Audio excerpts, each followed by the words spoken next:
अखिलेश यादव का कहना है कि अगर प्राण प्रतिष्ठा समारोह का निमंत्रण मिला तो वो अयोध्या जरूर जाएंगे।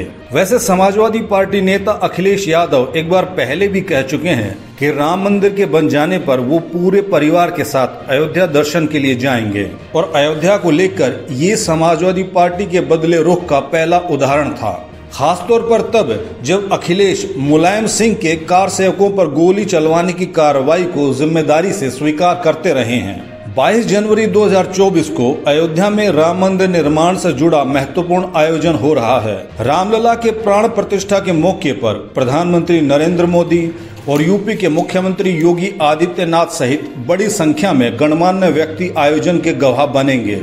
मंदिर निर्माण से जुड़ी आयोजन समिति ने पूर्व प्रधानमंत्रियों और राष्ट्रीय राजनीतिक दलों के प्रमुखों को निमंत्रण भेजा है। कांग्रेस अध्यक्ष मल्लिकार्जुन खड़गे के साथ ही सोनिया गांधी को भी समारोह का न्योता मिला है। हालांकि अखिलेश यादव की तरह कांग्रेस की तरफ से नेताओं के शामिल होने के मामले में सस्पेंस बना हुआ है। देखा जाए तो उत्तर प्रदेश में समाजवादी पार्टी अगर अपनी जातीय राजनीति से आगे बढ़ती है तो वो अयोध्या के इर्द गिर्द ही घूमती दिखाई पड़ती है और ऐसा होने की सबसे बड़ी वजह है मुस्लिम वोट। अयोध्या और राम मंदिर के मुद्दे पर अखिलेश यादव का ये बयान निश्चित तौर पर 2024 के लोकसभा चुनाव में राम मंदिर को मुद्दा बनने की संभावनाओं के बीच महत्वपूर्ण है, लेकिन जोखिम भरा भी है। ये मुस्लिम वोट बैंक का मोह ही है जिसकी वजह से अखिलेश यादव के पिता मुलायम सिंह यादव यूपी के मुख्यमंत्री रहते अयोध्या में कार सेवकों पर गोली चलाने के आदेश की ताउम्र याद दिलाते रहे। 2019 के आम चुनाव से पहले मुलायम सिंह यादव करीब हर चुनाव से पहले कार सेवकों पर गोली चलवाने की कम से कम एक बार चर्चा करना नहीं भूलते थे। 2016 में मुलायम सिंह यादव ने अपनी दलील भी पेश की और कहा था अगर मस्जिद को गिर जाने देते तो हिंदुस्तान का मुसलमान महसूस करता कि हमारे धार्मिक स्थल भी नहीं रहेंगे, तो देश की एकता के लिए वो खतरा होता। 16 जाने तो कम थी, अगर 30 भी जाने जाती देश की एकता के लिए तो भी मैं अपना फैसला वापस नहीं लेता। असल में मुलायम सिंह यादव 2 नवंबर की सुबह की उस घटना की याद दिला रहे थे जब अयोध्या के हनुमानगढ़ी के सामने लाल कोठी के संकरी गली में कार सेवक बढ़े चले जा रहे थे। सामने से आ रहे कार सेवकों पर पुलिस ने फायरिंग कर दी और कोलकाता के कोठारी बंधुओं सहित करीब 1.5 दर्जन लोगों की मौत हो गई। अयोध्या मसले में सुप्रीम कोर्ट का फैसला आने के बाद समाजवादी पार्टी नेतृत्व के रुख में काफी बदलाव महसूस किया गया। अयोध्या में कार सेवकों पर गोली चलवाने के बाद से मुलायम सिंह यादव को उनके राजनीतिक विरोधी बीजेपी नेता मुल्ला मुलायम कहकर संबोधित करने लगे। एक कार्यक्रम में अखिलेश यादव ने कहा था कि वो बीजेपी वालों से बड़े हिंदू हैं। अखिलेश यादव का कहना था उनकी जो परिभाषा हिंदू वाली है वो हमें नहीं चाहिए, जो नफरत फैलाती हो और समाज को बांटती हो, हम उनसे बड़े हिंदू हैं। अपनी बात को मजबूती देने के लिए अखिलेश यादव ने कहा हमारा जन्म तो तभी हुआ है, हमारे मंदिर तो हमारे जन्म से के भी पहले के हैं। नेताजी तो हनुमान जी की पूजा काफी समय से करते आए हैं। समाजवादी पार्टी में मुलायम सिंह यादव को नेताजी कहकर संबोधित किया जाता रहा। अखिलेश यादव भी सार्वजनिक तौर पर पिता को ऐसे ही संबोधित करते हैं। उसी दौरान अखिलेश यादव ने दावा किया कि राम मंदिर के भव्य निर्माण का काम तो समाजवादी पार्टी की सरकार में ही शुरू किया गया। अगले ही दिन जब यूपी के मुख्यमंत्री योगी आदित्यनाथ से अखिलेश यादव के बयान पर प्रतिक्रिया मांगी गई तो ऐसी बात बोल दी कि कई दिनों तक बवाल होता रहा। योगी आदित्यनाथ बोले उनके अब्बाजान तो कहते थे कि हम परिंदा भी पर नहीं मारने देंगे।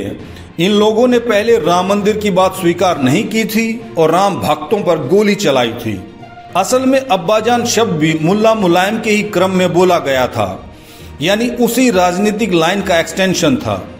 बाद में अखिलेश यादव की भी प्रतिक्रिया आई, लेकिन उनका अंदाज बिल्कुल भी आक्रामक नहीं था। अखिलेश यादव शायद बचाव की मुद्रा में आ चुके थे।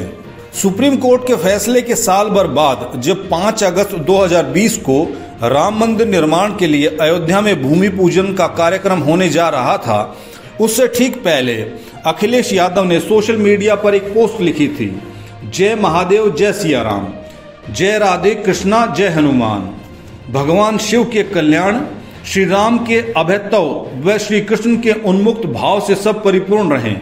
आशा है वर्तमान और भविष्य की पीढ़ियां भी मर्यादा पुरुषोत्तम के दिखाए मार्ग के अनुरूप सच्चे मन से सबकी भलाई और शांति के लिए मर्यादा का पालन करेंगी। दिसंबर 2020 में भी अखिलेश यादव के मुंह से अयोध्या को लेकर जो कुछ सुनने को मिला वो भी समाजवादी पार्टी के पुराने स्टैंड से बिल्कुल अलग था। अखिलेश यादव का कहना था कि भगवान विष्णु के जितने भी अवतार हैं वो उन सभी को मानते हैं। अखिलेश यादव ने तो ये भी बताया कि जब भगवान राम अयोध्या आए थे तो उनके ऊपर पारिजात के फूलों की वर्षा की गई थी, इसीलिए उनकी सरकार में सबसे पहले अयोध्या में पारिजात के वृक्ष लगाए गए। और उसी वक्त अखिलेश यादव ने कहा था जब राम मंदिर बनेगा पत्नी और बच्चों के साथ दर्शन करने वो जाएंगे। अब अखिलेश यादव का बयान आया है, अगर मुझे राम जन्मभूमि मंदिर में रामलला के प्राण प्रतिष्ठा समारोह में शामिल होने का आमंत्रण मिला तो शामिल होने जाऊंगा। अखिलेश यादव का अयोध्या जाने का ये कदम दो धारी तलवार की तरह है। बेशक अपने हिंदू वोट बचाने के लिए अखिलेश यादव अयोध्या की तरफ आगे बढ़ रहे हों, लेकिन ऐन उसी वक्त वो मुस्लिम वोट गंवाने का जोखिम भी उठा रहे हैं।